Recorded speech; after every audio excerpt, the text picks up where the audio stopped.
السلام علیکم۔ آج پیر ہے نومبر کی 14 تاریخ۔ پاکستان میں سر شام کے 7، بھارت میں 7:30، اور یہاں ہمارے اسٹوڈیوز کی گھڑیوں میں صبح کے 9 بجے ہیں۔ وائس آف امریکہ واشنگٹن کی اردو سروس سے میں ہوں خالد حمید، خبروں کے ایک بلٹن کے ساتھ۔ پاکستان کے صوبے بلوچستان کے افغانستان سرحد سے متصل علاقے چمن میں باب دوستی پر افغان حدود سے فائرنگ اور دونوں جانب سے جھڑپوں کے بعد ہلاکتوں کی اطلاعات موصول ہوئی ہیں۔ پاکستان اور افغانستان کے حکام نے دونوں جانب سے فائر بندی پر زور دیا ہے، جبکہ پاکستانی حکام نے سیکیورٹی فورسز پر فائرنگ کرنے والے افراد کی حوالگی کا مطالبہ کیا ہے۔ جھڑپوں کے بعد چمن میں پاکستان افغان سرحد کو پاکستانی حکام نے باب دوستی کے مقام پر ہر قسم کی آمد و رفت کے لیے غیر معینہ مدت تک کے لیے بند کر دیا ہے۔ چمن میں لیویز فورس نے وائس آف امریکہ کو بتایا کہ اتوار کو دوپہر 1 بجے افغانستان کی جانب سے باب دوستی کے پیدل آمد و رفت کے گیٹ پر تعینات ایف سی اہلکاروں پر اندھا دھند فائرنگ کی گئی، جس میں ایک ایف سی اہلکار موت کا شکار جبکہ 2 زخمی ہوئے، جنہیں طبی امداد کے بعد کوئٹہ کے ہسپتال منتقل کر دیا گیا۔ حکام کے مطابق دونوں جانب سے فائرنگ کا سلسلہ مسلسل 1 گھنٹے تک جاری رہا، جس کے بعد فائر بندی کر دی گئی۔ اس واقعے پر تاحال افغانستان میں طالبان حکومت کی جانب سے کوئی بیان سامنے نہیں آیا ہے، تاہم سوشل میڈیا پر افغان سیکیورٹی فورسز کی آپس میں بات چیت کی ریکارڈنگ موجود ہیں، جس میں فورسز کو یہ کہتے سنا گیا ہے کہ افغانستان کی جانب سے سرحد پر ایک شخص نے پاکستانی سیکیورٹی فورسز پر فائرنگ کی ہے۔ Pakistan Tehreek Insaf P T I نے عمران خان پر حملے کی تحقیقات کے لیے سپریم کورٹ کی تمام شہروں میں موجود رجسٹریز میں درخواست دائر کر دی ہے۔ پارٹی کے وائس چیئرمین شاہ محمود قریشی نے پیر کو لاہور میں صحافیوں سے گفتگو کرتے ہوئے کہا کہ تحریک انصاف نے سپریم کورٹ سے درخواست کی ہے کہ عمران خان پر حملے کی تحقیقات کے لیے عدالتی کمیشن بنایا جائے۔ ان کا کہنا تھا کہ پی ٹی آئی کا مطالبہ ہے کہ سپریم کورٹ اس بات کا بھی تعین کرے کہ عمران خان کے دستخط پر ایف آئی آر کے اندراج میں تاخیر کیوں کی گئی۔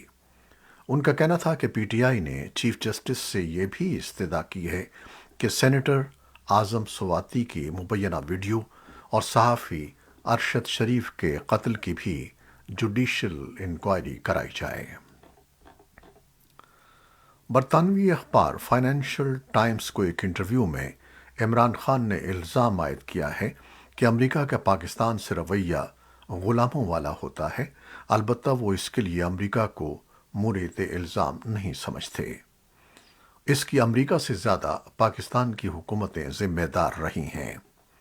انہوں نے اندیا دیا کہ اگر وہ دوبارہ وزیر اعظم منتخب ہو گئے تو امریکہ سے باوقار تعلقات رکھنے کے خواہاں ہوں گے۔ عمران خان نے اتوار کو سامنے آنے والے فائنینشل ٹائمز کو دیے گئے ایک انٹرویو میں اپنی حکومت کے خاتمے کی مبینہ سازش کے حوالے سے مزید کہا کہ اب یہ معاملہ ختم ہو چکا ہے اور پیچھے رہ گیا ہے۔ ان کے بقول وہ جس پاکستان کی قیادت کرنے کی خواہش رکھتے ہیں، اس کے دنیا کے ہر ملک سے اچھے تعلقات ہونے چاہیے، جس میں خاص طور پر امریکہ شامل ہے۔ انٹرویو میں انہوں نے ایک بار پھر اپنا موقف دہرایا کہ پاکستان میں سیاسی استحکام اسی وقت آ سکتا ہے جب ملک میں قبل از وقت انتخابات کا انعقاد کیا جائے۔ دوسری جانب مسلم لیگ نون نے عمران خان کے موقف پر تنقید کی ہے۔ مسلم لیگ نون کے سوشل میڈیا پر جاری بیان میں کہا گیا ہے کہ سائفر کا معاملہ اختتام کو پہنچ چکا ہے۔ گزشتہ مالی سال کے 4 مہینوں کے دوران سمندر پار پاکستانیوں کی جانب سے بھیجی گئی ترسیلات زر میں مسلسل کمی دیکھنے میں آ رہی ہے۔ رواں سال جون میں، جو پاکستان میں مالی سال سن 2022 کا آخری سال تھا، مجموعی طور پر 2.78 ارب ڈالر کی ترسیلات زر سمندر پار پاکستانیوں کی جانب سے وطن بھجوائی گئیں۔ تاہم جولائی سے اکتوبر کے دوران اس میں مسلسل کمی دیکھنے میں آ رہی ہے اور اکتوبر میں یہ کم ہو کر 2 ارب 21 کروڑ ڈالر رہ گئی ہیں۔ ترسیلات زر پاکستان کے لیے غیر ملکی زر مبادلہ کی کمائی کا برآمدات اور غیر ملکی سرمایہ کاری کے علاوہ تیسرا اہم ذریعہ ہے۔ اس صورتحال میں تجزیہ کار آنے والے مہینوں میں مالیاتی عملداری سے متعلق خدشات کا اظہار کرتے رہے ہیں۔ ایک طرف پاکستان اب بھی دوست خلیجی ممالک کی جانب سے وعدہ شدہ مالی امداد کا انتظار کر رہا ہے، تو دوسری جانب IMF اور پاکستان کے درمیان مذاکرات نومبر کے تیسرے ہفتے تک ملتوی کر دیے گئے ہیں۔ تجزیہ کاروں کا کہنا ہے کہ اس کا مطلب یہ ہے کہ پاکستان کو IMF کی جانب سے متوقع تقریباً 2 ارب ڈالر حاصل کرنے کے لیے مزید انتظار کرنا پڑ سکتا ہے۔ معاشی بحران سے دوچار پاکستان کی حکومت ریاستی ملکیتی اداروں کے حصص بیچنے کی بھی پیشکش کا منصوبہ بنا رہی ہے۔ اور اب عالمی خبریں۔ امریکہ کے صدر جو بائیڈن اور ان کے چینی ہم منصب شی جن پنگ نے پیر کو پہلی روبرو ملاقات کی۔ بائیڈن کے صدارتی عہدہ سنبھالنے کے تقریباً 2 سال بعد ہونے والی یہ ملاقات ایسے ماحول میں ہو رہی ہے جب دونوں سپر پاورز کے درمیان اقتصادی اور بین الاقوامی سیکیورٹی کے معاملات پر کشیدگی بڑھ رہی ہے اور وہ عالمی اثر و رسوخ کے لیے مسابقت کر رہے ہیں۔ انڈونیشیا کے ایک لگژری ہوٹل میں دونوں رہنماؤں نے مصافحے کے ساتھ ایک دوسرے کا استقبال کیا، جہاں وہ بڑی معیشتوں کے گروپ G20 کے سربراہی اجلاس میں شرکت کر رہے ہیں۔ گفتگو کے آغاز میں صدر بائیڈن نے کہا کہ ان کی اور صدر شی کی یہ ذمہ داری ہے کہ وہ یہ ظاہر کریں کہ ان کی اقوام اپنے اختلافات کو سنبھال سکتی ہیں اور باہمی تعاون کے شعبوں کی نشاندہی کر سکتی ہیں۔ اس موقع پر چینی صدر نے کہا کہ انہیں امید ہے کہ دونوں رہنما تعلقات کو بلند سطح پر لے جائیں گے۔ انہوں نے کہا کہ وہ بائیڈن کے ساتھ کھل کر اور گہرائی سے تبادلہ خیال کے لیے تیار ہیں۔ خبر رساں ادارے ایسوسیٹڈ پریس کے مطابق دونوں رہنما اپنے اپنے ملکوں میں اندرونی طور پر مضبوط سیاسی موقف کے ساتھ اس ملاقات میں آئے ہیں۔ امریکہ کے صدر جو بائیڈن نے کیمبوڈیا کے دارالحکومت میں جنوب مشرقی ایشیائی ممالک کی تنظیم آسیان اور ایسٹ ایشیا سمٹ کے رہنماؤں کے ساتھ بھی سربراہی اجلاس میں شرکت کی۔ صدر بائیڈن کی ڈیموکریٹک پارٹی نے گزشتہ ہفتے ہونے والے وسط مدتی انتخابات میں امریکی سینٹ کا کنٹرول حاصل کر لیا ہے اور اب اس کے پاس اگلے ماہ جارجیا میں ہونے والے الیکشن میں اپنی کامیابی کو مزید تقویت دینے کا موقع ہے۔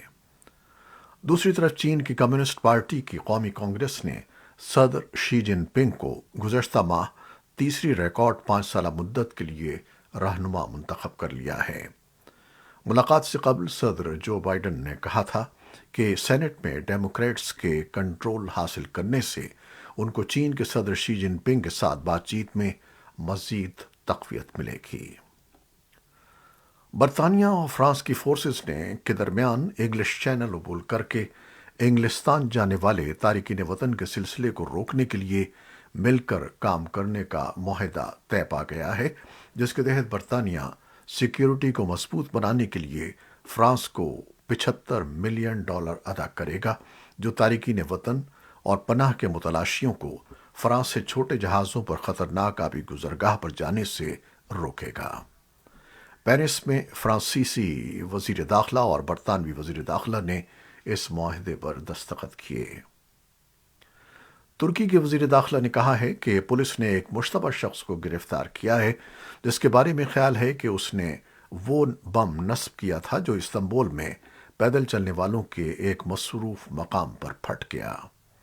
انہوں نے پیر کو کہا کہ ابتدائی نتائج سے پتہ چلتا ہے کہ کرد عسکریت پسند اس حملے کے ذمہ دار تھے۔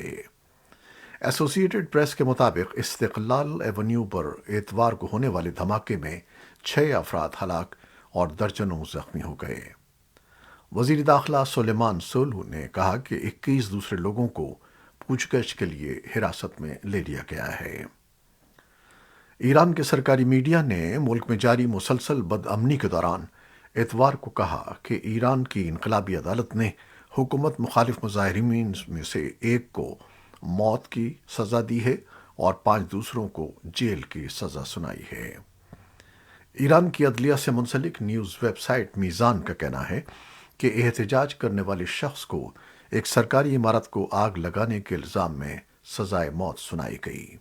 باقی 5 کی قید کی سزائیں 5 سے 10 سال تک اور قومی سلامتی اور امن عامہ کی مبینہ خلاف ورزیوں پر سنائی گئیں۔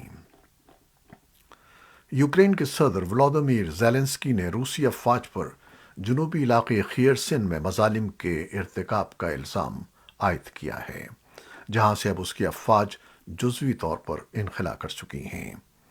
اتوار کو اپنے رات کے ویڈیو خطاب میں زیلنسکی نے تفصیلات فراہم کیے بغیر کہا کہ تفتیش کار روس کی جنگ کے 400 سے زیادہ جرائم کی دستاویزات پہلے ہی پیش کر چکے ہیں اور انہیں سویلین اور فوجی لاشیں ملی ہیں۔ انہوں نے کہا کہ خیرسن کے علاقے میں بھی روسی فوج نے دوسرے علاقوں کی طرح مظالم کیے ہیں۔ روس ابھی تک خیرسن کے وسیع تر علاقے کے تقریباً 70% پر کنٹرول رکھتا ہے۔ مصر میں آب و ہوا کے عالمی مذاکرات کا دوسرا نصف حصہ شروع ہو رہا ہے، جس میں اس بارے میں کافی غیر یقینی صورتحال ہے کہ آیا موسمیاتی تبدیلی سے نمٹنے کے لیے کہ کوئی خاطر خواہ معاہدہ طے پائے گا یا نہیں۔ تقریباً 200 ملکوں کے ہزاروں مندوبین، مبصرین، ماہرین، کارکن اور صحافی ایک دن کے وقفے کے بعد بحیرہ احمر کے تفریحی مقام شرم الشیخ میں کانفرنس زون میں واپس آئے۔ اقوام متحدہ کے آب و ہوا کے اعلیٰ ترین عہدیدار نے مذاکرات کے ابتدائی دنوں کے دوران سنے گئے بلند بانگ دعووں سے مطابقت کے لیے تعمیری سفارتکاری کی اپیل کی۔ 14 نومبر کو دنیا بھر میں اقوام متحدہ کے زیر اہتمام ذیابیطس کا عالمی دن منایا جا رہا ہے۔ ذیابیطس کی بین الاقوامی فیڈریشن کی طرف سے طے کیا گیا اس سال کا موضوع ہے ذیابیطس کے بارے میں آگاہی اور اس کے علاج تک رسائی۔ اس دن کو منانے کا مقصد دنیا بھر میں ذیابیطس کے خطرے میں کمی کی کوششوں کو اجاگر کرنا اور اس چیز کو یقینی بنانا ہے کہ ذیابیطس کی تشخیص کے حامل تمام لوگوں کو اس کے مساوی، ٹھوس، سستے اور معیاری علاج تک رسائی ہو۔ انٹرنیشنل کرکٹ کونسل نے اتوار کو T20 ورلڈ کپ کے میگا ایونٹ میں بہترین کارکردگی دکھانے والے پرفارمرز پر مشتمل ٹیم کا اعلان کر دیا ہے۔ ایونٹ میں سب سے زیادہ 15 وکٹیں لینے والے سری لنکن لیگ اسپنر وریندوسارنگا کی جگہ سپر 8 اور ناک آؤٹ مرحلے میں بہتر کارکردگی دکھانے والے شاداب خان کو فائنل 11 میں شامل کیا گیا ہے۔ یہ تھیں وہ خبریں جو فیس بک لائیو پر ہم نے آپ کے لیے پیش کی۔ ہماری ویب سائٹ، یوٹیوب اور پوڈ کاسٹ پر یہ بلیٹن آپ کے لیے پوسٹ کر دیا جاتا ہے۔ آپ ہمارے بلیٹن کو شیئر کرتے ہیں اور اپنے کمنٹس میں اپنی محبتوں اور دعاؤں کا اظہار کرتے ہیں، جس کے لیے ہم آپ کے بے انتہا ممنون ہیں۔ اپنی ان کاوشوں کو جاری رکھیے گا۔ نیوز ایڈیٹر یاسمین جمیل کے ساتھ خالد حمید کو اب اجازت دیجیے گا۔ اللہ حافظ۔